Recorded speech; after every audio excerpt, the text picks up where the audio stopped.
Dijeron que era peligroso. Dijeron que no pertenecía allí. Expulsaron a un niño autista de 11 años, por escrito, con firmas, con una votación unánime, y lo hicieron en 22 minutos. 48 horas después, el FBI entró por la puerta de esa escuela. No porque alguien se hubiera quejado lo suficientemente fuerte, porque una madre había estado guardando registros durante 3 años, y lo que había dentro de esos registros destruyó carreras, vació oficinas, y cambió una política que protegió a 47 niños más que nadie había notado todavía. Esta es la historia de Marcus Webb, y comienza de la manera en que comienzan las peores historias, con una decisión tomada en una sala de conferencias por personas que estaban seguras de que nunca serían responsabilizadas por ella. Marcus Webb tenía 11 años y sabía 3 cosas mejor que cualquiera en su grado. Conocía la distribución estructural completa de cada avión comercial fabricado después de 1987. Conocía los patrones de lluvia de 7 continentes y podía recitar los promedios anuales por región sin pausar. Y sabía, con la precisión de un niño que había aprendido desde temprano, que el mundo le exigía ser cuidadoso. Exactamente cuántos pasos había desde la puerta principal de la escuela primaria Hargrove hasta su salón en el segundo piso. 44 pasos. Los contaba cada mañana durante 3 años. Era autista. Diagnosticado a los 4 años. Verbal, perceptivo, con una memoria que su madre Catherine describía no como un don, sino como una responsabilidad. Porque Marcus recordaba todo, y todo le importaba. Y el mundo estaba lleno de personas que no entendían que esas 2 cosas juntas no eran un problema que administrar. Eran una persona que conocer. Catherine Webb tenía 36 años. Trabajaba de noche en una oficina de registros médicos y llevaba a Marcus a la escuela cada mañana en un carro con la calefacción rota que llevaba 2 inviernos sin arreglar. Conocía sus rutinas de la manera en que conoces la distribución de tu propia casa en la oscuridad, por el tacto, por la memoria, por el peso específico de cada parte del día. Sabía que los martes eran más difíciles que los lunes. Sabía que las luces fluorescentes de la cafetería lo molestaban más después del almuerzo que antes. Sabía que cuando Marcus se ponía callado de una manera nueva, no su silencio habitual de procesamiento, sino un silencio diferente, un silencio comprimido. Algo en su entorno había cambiado, y ella necesitaba descubrir qué. Había sentido ese silencio comprimido acumulándose durante semanas, antes de la mañana en que todo estalló. La escuela primaria Hargrove estaba en una ciudad mediana de Georgia que se describía en su sitio web como comprometida con la educación inclusiva. La escuela tenía una declaración de misión que usaba la palabra todos 4 veces. Todos los niños, todos los salones, todas las oportunidades, todos los días. La directora Diane Sutherland había escrito esa declaración de misión ella misma, 7 años atrás, cuando era nueva, y todavía creía que las palabras en la pared eran lo mismo que la práctica dentro de los salones. Había dejado de creerlo en algún momento del 4º año. Las palabras se quedaron en la pared. Marcus tenía un programa de educación individualizada, un documento legal, de cumplimiento federal obligatorio, que especificaba, en lenguaje preciso, que no dejaba lugar para la interpretación, exactamente lo que tenía derecho a recibir cada día. Un espacio tranquilo designado para la regulación sensorial. Avisos de transición entre actividades. Un protocolo conductual que requería desescalada antes de cualquier acción disciplinaria. No sugerencias, no pautas, ley. Durante 2 años, la mayoría de ellas había sido ignorada en silencio. No dramáticamente. No con malicia que nadie pusiera por escrito. Simplemente ignoradas. De la manera en que las instituciones ignoran las obligaciones inconvenientes cuando nadie está mirando con suficiente atención. El espacio tranquilo se convirtió en un cuarto de almacenamiento. Los avisos de transición se omitían cuando el horario se atrasaba. El protocolo conductual existía en una carpeta en la oficina principal que no había sido abierta desde el día en que fue archivada. Marcus notó todo.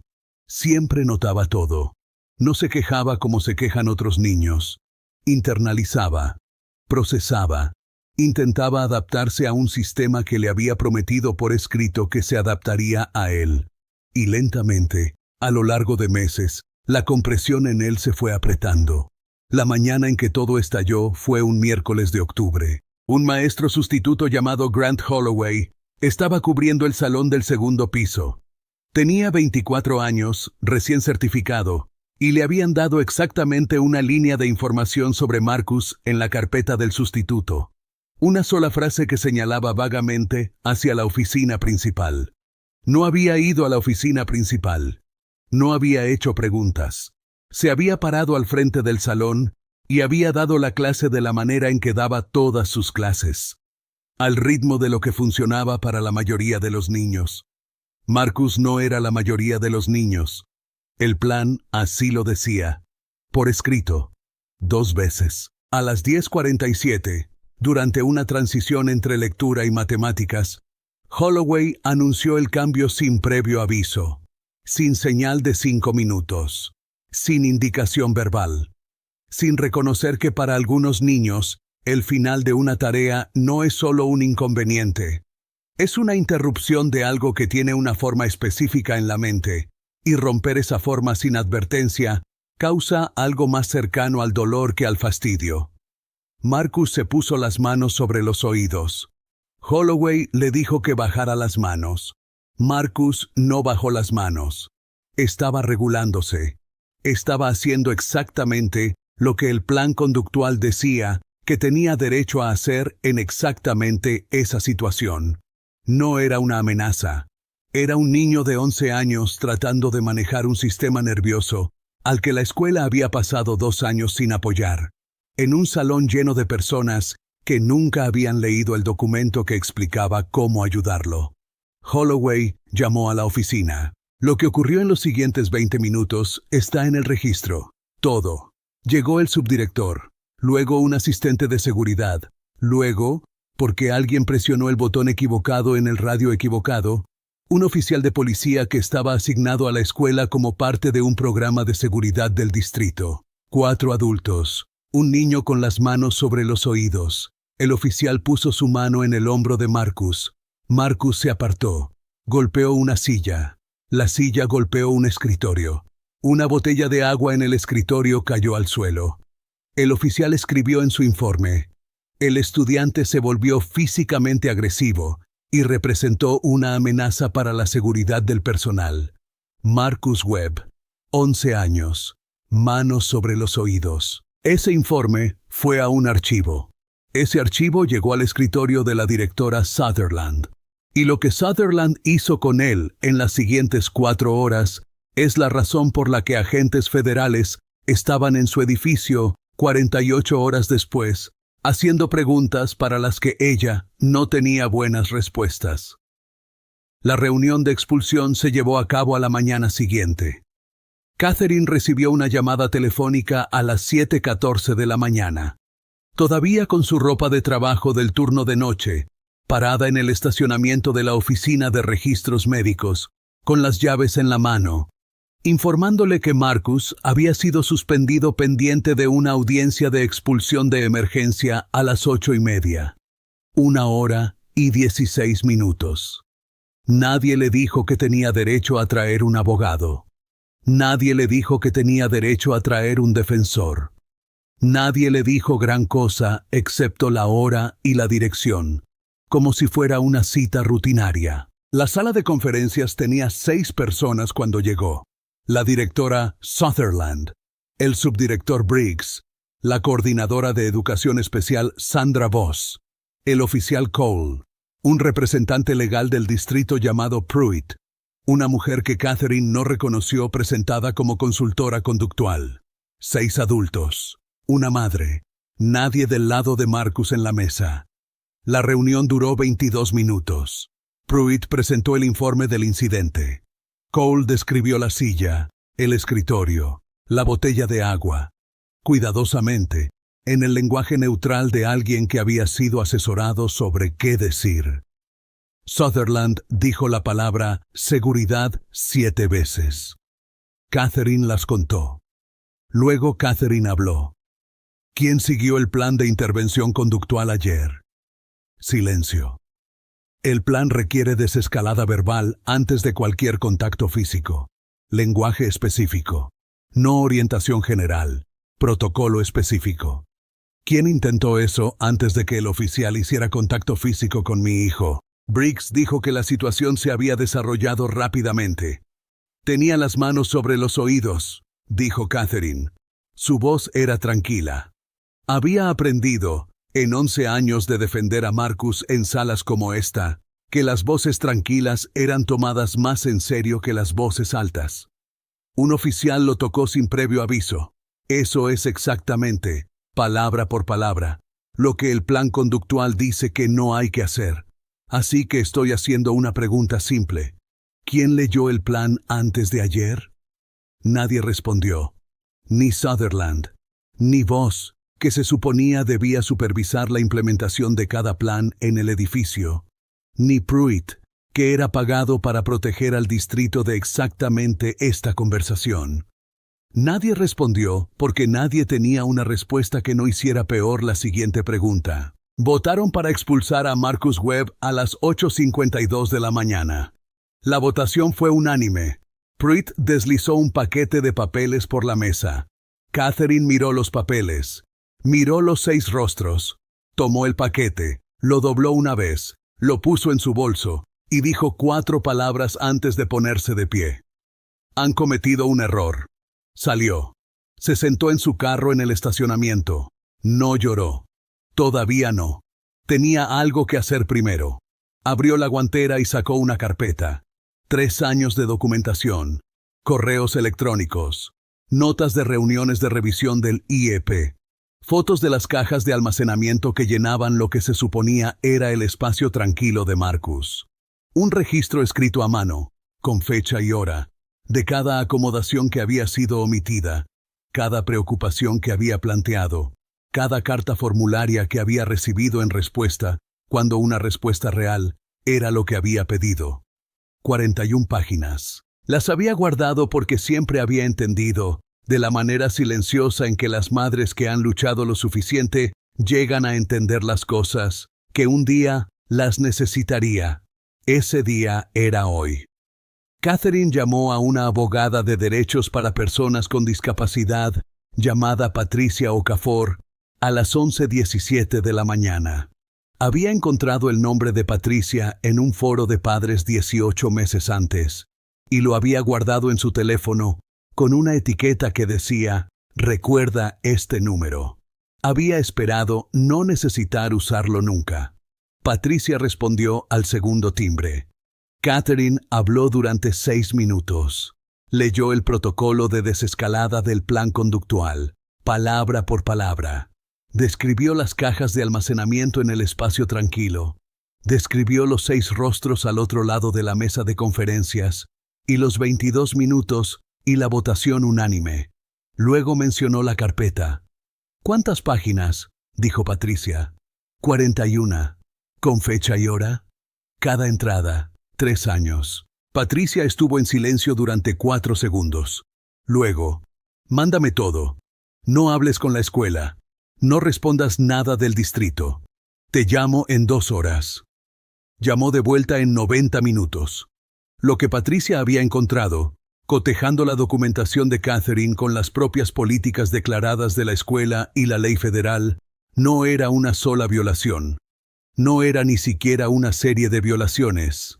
Era un patrón, consistente, documentado, que abarcaba múltiples años escolares y múltiples estudiantes, que sugería que los fallos en el caso de Marcus no eran el resultado de un personal desbordado o una mañana difícil. Eran el resultado de un sistema que había decidido silenciosamente qué obligaciones valía la pena honrar. El caso de Marcus Webb no era el comienzo de ese sistema. Era simplemente la primera vez que alguien tenía los registros para probar que existía. Antes de presentar la moción, Patricia hizo una llamada más.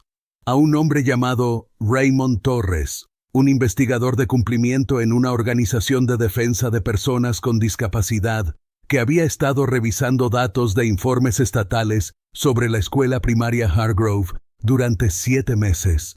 No por Marcus, por 12 otras familias cuyos nombres aparecían en patrones que Raymond había estado rastreando en los propios archivos públicos del distrito. 12 grupos de niños, 12 planes de acomodación documentados en carpetas e implementados a discreción de alguien. Cuando Raymond escuchó sobre la carpeta de Catherine, se quedó callado. ¿41 páginas? Dijo. Entradas con fecha y hora que se remontan 3 años. La pausa se extendió. Este es el ancla que necesitábamos. Raymond presentó una queja federal ampliada a las 4:47 de la tarde, la misma tarde en que Marcus había sido expulsado. Nombraba a la escuela, al distrito y a 3 administradores. Adjuntaba las 41 páginas de Catherine como evidencia de apoyo principal. Fue marcada para revisión expedita antes del cierre de negocios. Marcus, en ese momento, estaba en la mesa de la cocina con su cuaderno de aviación.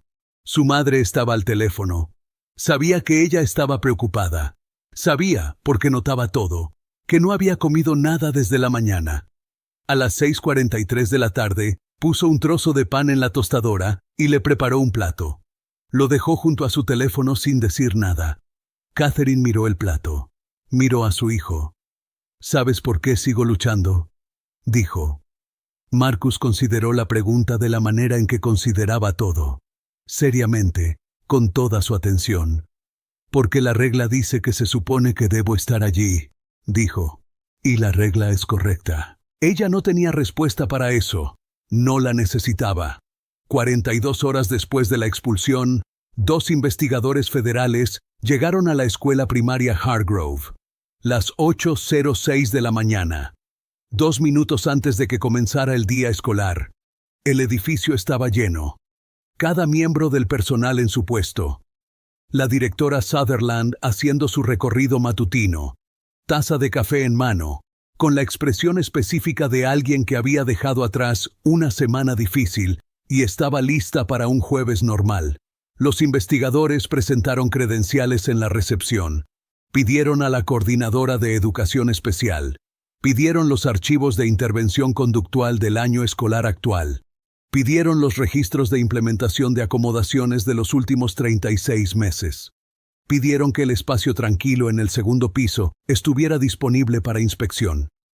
La recepcionista llamó al celular de Sutherland. La taza de café de Sutherland se detuvo a mitad de camino hacia su boca. Caminó a la oficina principal, miró las credenciales, dijo que necesitaba llamar al representante legal del distrito. El investigador principal dijo, por supuesto, comenzarían con los archivos mientras ella hacía esa llamada. Lo que encontraron dentro de esos archivos durante las siguientes 6 horas es el momento en que esta historia deja de ser sobre un niño y empieza a ser sobre algo mucho más grande. 31 estudiantes con planes de acomodación activos. Documentación completa de cumplimiento para 9. Los 22 restantes. Incompleta, inconsistente o completamente ausente. Los planes conductuales de 14 estudiantes no habían sido revisados en el intervalo anual requerido. El espacio tranquilo designado en el segundo piso, mandatado por 4 planes separados y documentado como disponible, contenía 11 cajas de papel para fotocopiadora, 2 sillas rotas y una mesa plegable que había estado allí desde la primavera anterior. Los investigadores recorrieron el edificio metódicamente. Fotografiaron, registraron, hicieron preguntas para las que nadie tenía buenas respuestas. Luego abrieron el archivo de Marcus Webb. El informe del incidente del oficial Cole estaba allí. El plan de intervención conductual que especificaba el protocolo de contacto físico estaba 2 páginas detrás. En la misma carpeta, accesible para cualquiera que hubiera abierto la carpeta antes del incidente, sin documentación de que alguien lo hubiera hecho. Sin documentación de que se hubiera intentado la desescalada, y sujeto con un clip a la tapa interior, con letra que los investigadores luego confirmarían que pertenecía al subdirector Briggs. Una nota, escrita a mano. 4 palabras. Hablar con Pruitt antes de la reunión con los padres. Los investigadores la fotografiaron. Fotografiaron todo. A las 2:44 de la tarde, el investigador principal llamó a Catherine Webb. Estaba sentada en la mesa de la cocina, con las manos alrededor de una taza de té que se había enfriado hacía una hora. Le dijo que los hallazgos preliminares respaldaban la queja. Le dijo que se emitiría una orden de reintegro de emergencia antes del cierre de negocios. Le dijo que el financiamiento federal de la escuela primaria Hargrove estaría condicionado al pleno cumplimiento de las acomodaciones, monitoreado por un oficial independiente durante los 18 meses siguientes. ¿Cuándo puede volver?, dijo ella. El lunes. Dejó el teléfono. Se quedó con él frente a ella por un largo rato. Luego caminó al cuarto de Marcus, donde estaba acostado en el suelo junto a su cuaderno de aviación, estudiando un diagrama de la configuración del motor de un 787 con la calma enfocada de alguien que encuentra el mundo más manejable cuando se puede entender a través de un diagrama. «¿Vuelves el lunes?», dijo. Él levantó la vista. Procesó esto. Volvió al cuaderno. Escribió una línea que ella no podía ver desde donde estaba parada. Luego la miró de nuevo. ¿Estará listo el espacio tranquilo?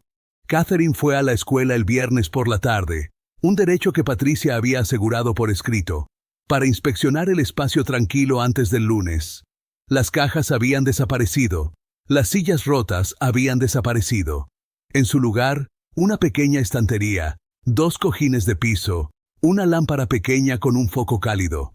En la pared, laminadas, las estrategias de regulación sensorial del plan de Marcus, en el orden que él prefería. Se quedó parada en la puerta de esa habitación por un largo rato. Alguien había leído el plan. No porque quisiera, porque ahora tenía que hacerlo. Y esa diferencia, entre querer y tener que, es exactamente lo que 41 páginas guardadas en un cajón del fondo pueden producir cuando la persona que las tiene decide usarlas. Tomó una foto de la habitación. Se la envió a Patricia. Luego se la envió a Raymond Torres. Luego volvió a casa e hizo la cena. Pero lo que Patricia y Raymond hicieron con esas fotografías, y con todo lo demás dentro de ese archivo de 41 páginas, es la parte de esta historia que va más allá de una escuela, más allá de un distrito, más allá de una familia sentada en una mesa de cocina esperando el lunes. Porque los investigadores habían encontrado algo en esos archivos que Catherine todavía no sabía. Marcus no era el único. Era el 13º. Los investigadores habían cotejado el archivo de Marcus con los propios registros de cumplimiento del distrito, informes presentados anualmente al Estado, disponibles para cualquiera que supiera qué buscar y cómo leerlos. Lo que encontraron era un patrón que precedía a Marcus por años.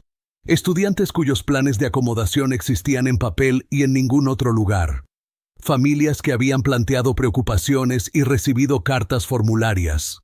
Niños que habían sido descritos en informes de incidentes usando un lenguaje que colocaba el problema dentro del niño en lugar de dentro del sistema que les estaba fallando. 12 de ellos, distribuidos a lo largo de 3 años escolares, cada uno en una carpeta separada en un archivero que nunca había sido abierto por nadie con la autoridad para actuar sobre lo que había adentro. Marcus era el 13º porque Marcus era el que tenía una madre que había guardado registros. Los 12 anteriores habían absorbido los fallos en silencio, no porque no se hubieran dado cuenta, no porque no les importara, sino porque nadie les había dicho que lo que estaban experimentando no era normal, no era aceptable, no era algo que estuvieran obligados a soportar. Nadie les había dicho que el documento que habían firmado en la mesa del IEP no era una sugerencia hecha de buena fe, era una obligación legal. Y las obligaciones pueden hacerse cumplir. Catherine todavía no sabía qué era la 13ª. No sabía sobre los 12. No sabía que sus 41 páginas estaban a punto de convertirse en la base de algo que llegaba mucho más allá de su hijo, mucho más allá de una escuela. mucho más allá de las 6 personas que se habían sentado frente a ella en una sala de conferencias y habían votado unánimemente en 22 minutos. Lo supo el martes por la mañana cuando Patricia llamó.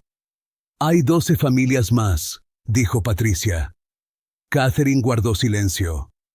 Raymond las encontró en los datos de cumplimiento. Los planes de sus hijos fueron manejados de la misma manera.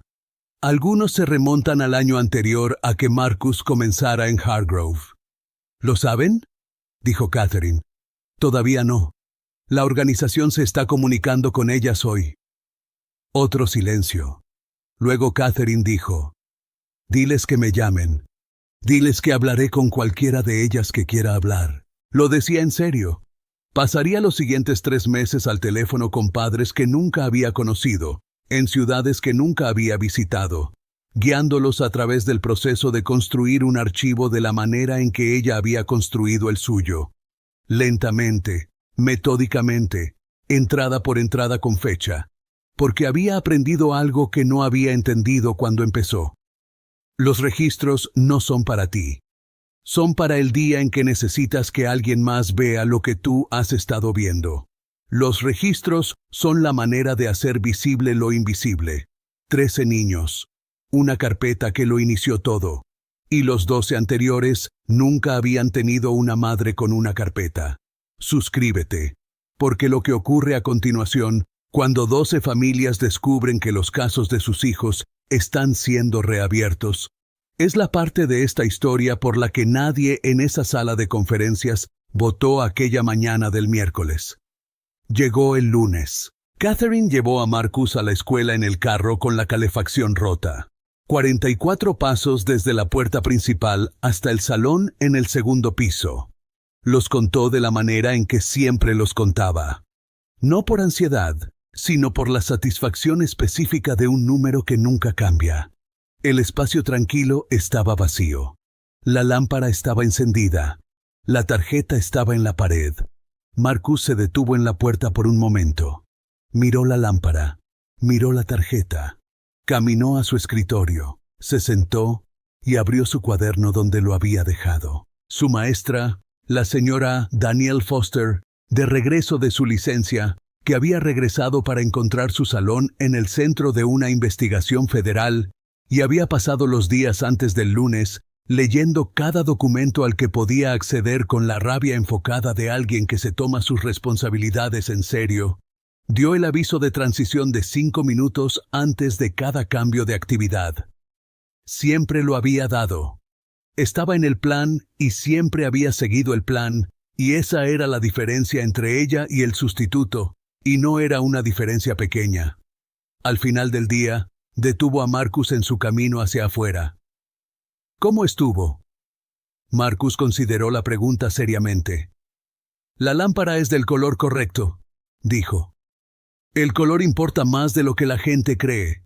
Lo sé, dijo ella. Por eso la elegí. Él la miró. Leíste el plan. Cada palabra, dijo ella. Cada año. Asintió una vez. Caminó hacia la puerta principal. 44 pasos. Como siempre debió haber sido. Las consecuencias para la escuela primaria Hargrove se desarrollaron de la manera en que se desarrollan las acciones de cumplimiento federal, no con un solo momento dramático, sino con presión acumulada, aplicada consistentemente, hasta que la estructura no tuvo más opción que cambiar.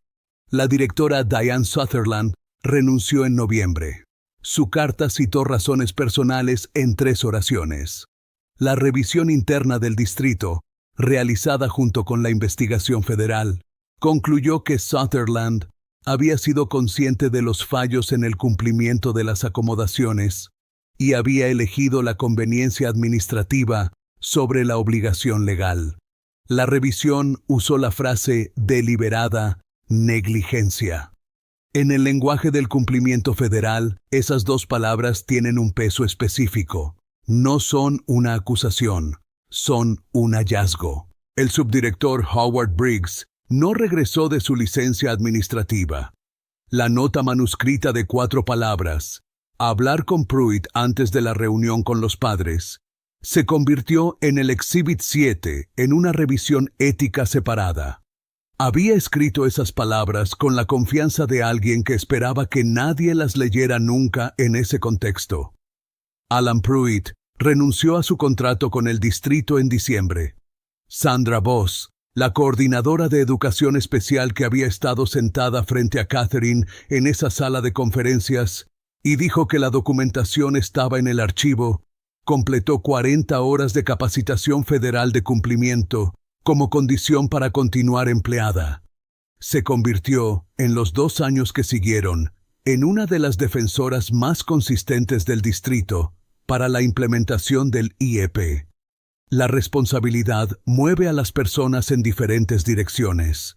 A veces la dirección es útil. El informe de incidente del oficial Cole fue formalmente eliminado del registro escolar de Marcus. La capacitación obligatoria en desescalada y concientización sobre discapacidad fue implementada para cada oficial de recursos escolares del distrito. No porque Cole lo solicitara, no porque el departamento lo quisiera, sino porque la investigación lo hizo una condición para continuar recibiendo fondos federales. La capacitación ocurrió. Si cambió algo más profundo, es una pregunta que pertenece a años que esta historia no puede ver. Los 22 estudiantes con registros de acomodación incompletos tuvieron sus planes revisados, actualizados y colocados bajo monitoreo activo de cumplimiento. 3 de sus familias, habiendo aprendido a través de redes de padres lo que Catherine había logrado, presentaron sus propias quejas.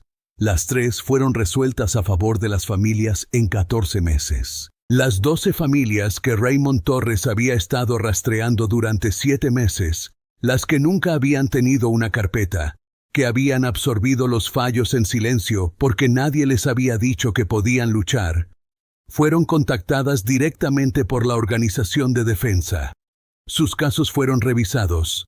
5 de esas 12 familias recibieron hallazgos formales a su favor. Las 7 restantes recibieron planes de remediación y monitoreo de cumplimiento. 13 niños, una carpeta, 41 páginas. La organización de Raymond publicó un informe. Citó el caso de Hargrove como su ejemplo principal. El informe fue ingresado al registro durante una audiencia del Comité Legislativo Estatal.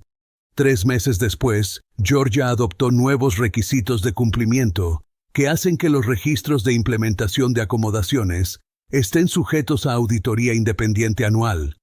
Un cambio que se aplicó no solo a la escuela primaria Hargrove, no solo al condado de Harwich, sino a cada escuela pública del estado. El espacio tranquilo en el segundo piso de la escuela primaria Hargrove permaneció vacío de cajas de almacenamiento. Esto parece una cosa pequeña. No era una cosa pequeña. Marcus cumplió 12 años en febrero. Su madre le hizo un pastel en forma de un 787 Dreamliner, fuselaje de crema de mantequilla, ventanas de fondant, alas que estaban ligeramente desiguales porque era una mujer que trabajaba en registros médicos y amaba a su hijo, no una panadera aeronáutica. Él le habló de las alas con precisión y afecto. Luego comió 2 rebanadas y luego preguntó si había una tercera. En la primavera, un reportero del periódico de la ciudad le preguntó a Catherine si Marcus quería compartir su historia. Ella le preguntó a él. Pensó en ello durante 2 días. Luego dijo que sí, pero tenía una condición. Quería decir una cosa con sus propias palabras, sin editar. El reportero aceptó. Marcus se sentó en la mesa de la cocina con su cuaderno de aviación frente a él. Respondió 3 preguntas. Luego dijo lo que había estado pensando desde octubre. Desde la mañana con la silla y la botella de agua y la mano del oficial en su hombro. Me llamaron peligroso, pero nunca lastimé a nadie. Tenía las manos sobre los oídos. Si llamas peligrosa a una persona porque se está cubriendo los oídos, el problema no es ella. El problema es que no entiendes lo que estás mirando. El reportero lo publicó exactamente como él lo dijo. La cita se movió más rápido que el resto de la historia. Apareció en un boletín nacional de defensa de personas con discapacidad. Una maestra en Oregón lo imprimió y lo pegó sobre la puerta de su salón.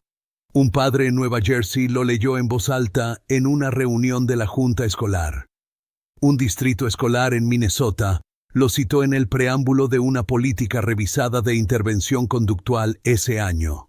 Me llamaron peligroso, pero nunca lastimé a nadie. Tenía las manos sobre los oídos. Marcus Webb, 12 años, en algún lugar ahora mismo, no en Georgia, no en Hargrove, sino en algún lugar. Hay un niño en una escuela cuyo espacio tranquilo está lleno de cajas de almacenamiento, cuyos avisos de 5 minutos están siendo omitidos, cuyo plan conductual está en una carpeta en la oficina principal que nadie ha abierto desde el día en que fue archivado. Ese niño tiene una madre, o un padre, o una abuela, una tía, un padre adoptivo, alguien que lo lleva a la escuela por la mañana y sabe, de la manera silenciosa en que las personas que prestan mucha atención siempre saben, que algo está mal y está empeorando. Lo que Katherine Webb demostró no es complicado. No requiere un título de abogada ni una organización de derechos para personas con discapacidad ni 40 años de experiencia.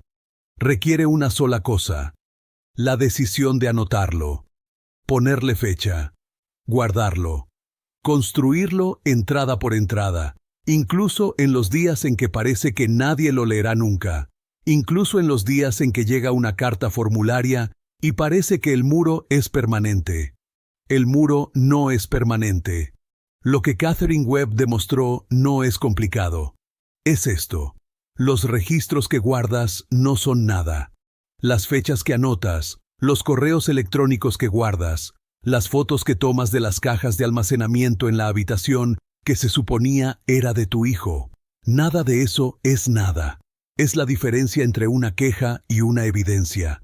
Es la diferencia entre una reunión que dura 22 minutos y una que dura 18 meses de supervisión federal. El próximo video de esta serie sigue a una mujer llamada Angela, que entró a una reunión de la junta escolar con una sola carpeta.